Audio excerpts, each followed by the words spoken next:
Poďme spraviť spolu jednoduchú hokejovú hru, kde budeme pomocou medzerníka a bude sa tu hýbať brankár.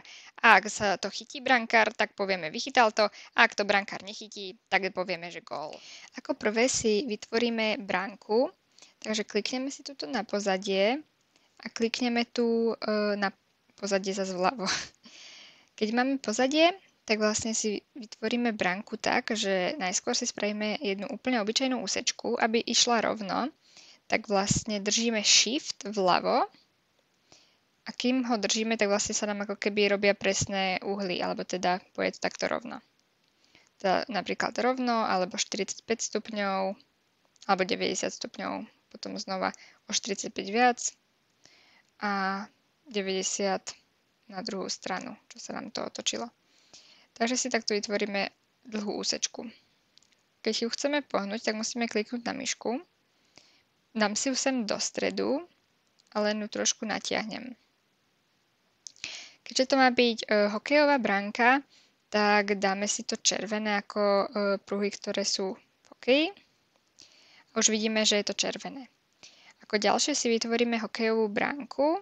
Vytvoríme si to pomocou obyčajného obdĺžnika, ktorému dáme nejakú takúto veľkosť. A zasa si pozrieme, kde je stred obdĺžnika. Tu, takže teraz to posuniem tak, aby to bolo približne, alebo čo najviac v strede. Trochu si to posuniem, aby to bolo akože vzdialené.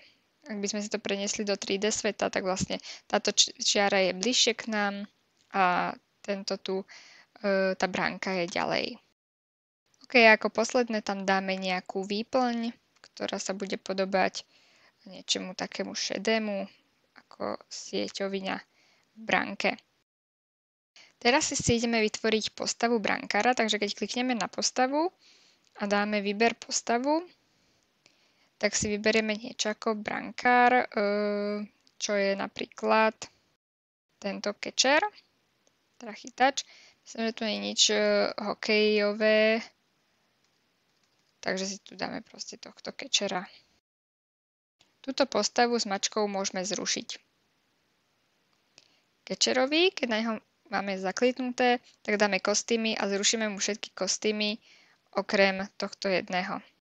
Posujeme catchera na túto čiaru a môžeme si ho trochu zväčšiť.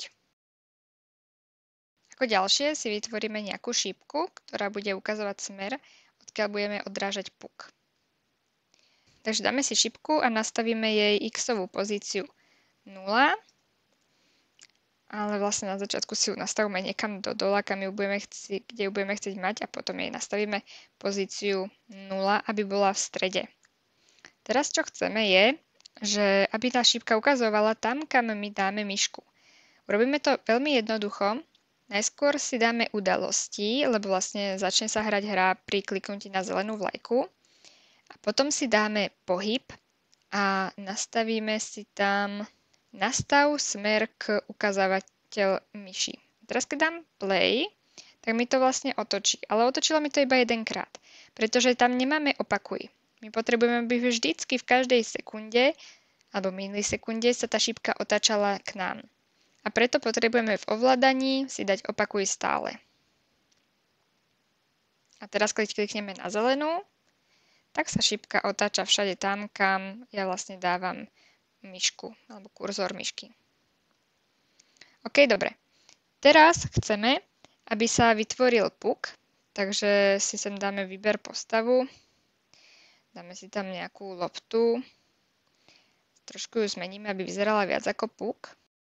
Môžeme jej dať nejakú výplň. A dáme jej také, aby to bolo nie takéto, ale tu. Čierne. A dáme jej, aby išla, neviem, takto napríklad. Takýto puk. Teraz tento puk trošku zmenšíme. Tak. A nastavíme mu, aby on vždycky ako keby začal pri každej novej hre tu v strede. Takže znova x-ová by mala byť 0 a y-ová tam, kde vlastne máme teraz tú guličku. takže asi minus 160. To je krajšie číslo. Takže vždycky pri kliknutí na zelenú, nech nám skočí na tú súradnicu x-ovú a y-ovú, akú má teraz, čo je tu. Takže teraz, keď ju aj posunieme a dáme zelené, tak nám skočila na tú súradnicu, ktorú sme mali ako prvú. Ako ďalšie chceme, aby keď my stlačíme medzerník, tak vlastne sa ten puk vystrelil tam, kam my sme ukazovali myšou. Klikneme si na udalosti. Pozor, musíme mať zakliknutú tú loptičku a vyberieme si tam po stisku klávesy medzerník. Takže my chceme, aby po stisku klávesy začala klzať tá loptička, ten puk, ku kurzoru myši. Takže tam si vyberieme klž jednotkou, to je akou rýchlosťou, kľudne tam môžeme dať aj rýchlejšiu rýchlosť. Namiesto náhodnej pozície tam dáme ukazateľ myši. A teraz keď dám play, tak keď stlačím medzerník, tak vlastne začne ísť ten puk. A teraz už to je jedno a ide presne tam, kam som ja vlastne mala tú myšku. Ale je to veľmi pomalé, takže dáme si tam trošku rýchlejší ten puk. No a teraz som si všimla, že to je 20 sekúnd a nie rýchlosť. OK, takže 1 sekundu, dajme to bude najrýchlejšie. Takže medzerník a vystrelil. Medzerník. A teraz odtiaľ to ako keby strieľal stále, pretože vlastne ja stále vystrieľavam ten medzerník, ale on nerefreshuje svoju pozíciu.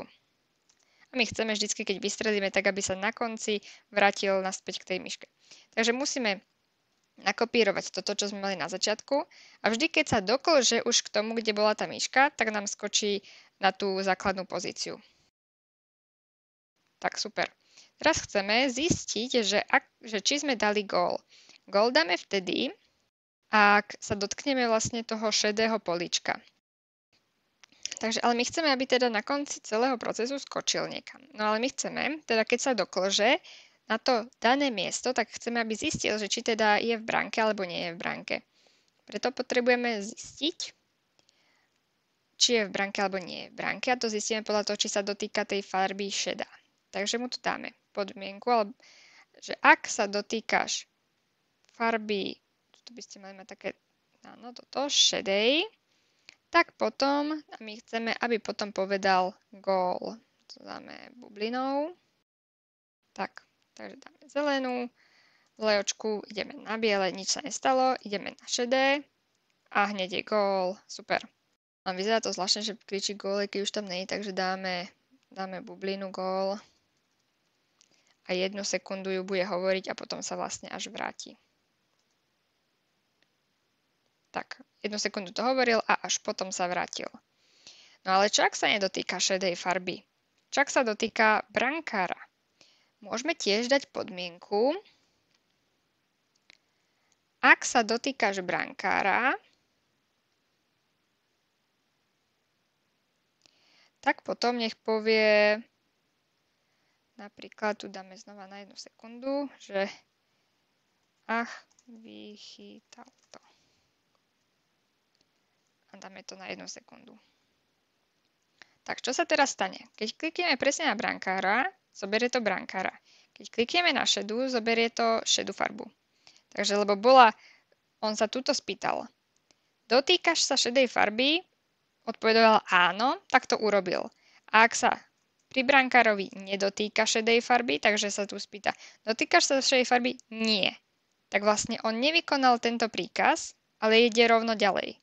Vždycky vlastne tie príkazy, ktoré sú tu vo vnútri, sa vykonajú iba vtedy, ak je pravda táto podmienka, pravdivá.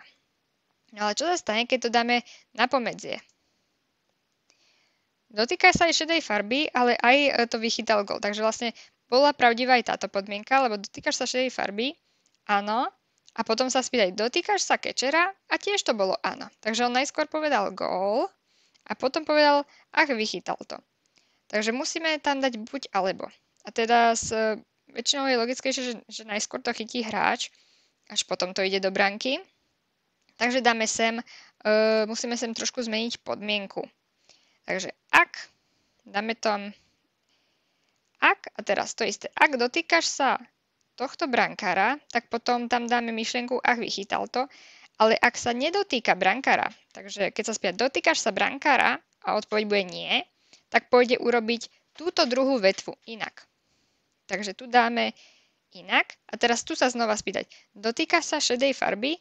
A ak áno, tak povie, že gól. Takže poďme na to. Dáme play. Tak, dotýka sa brankára, vychytal to.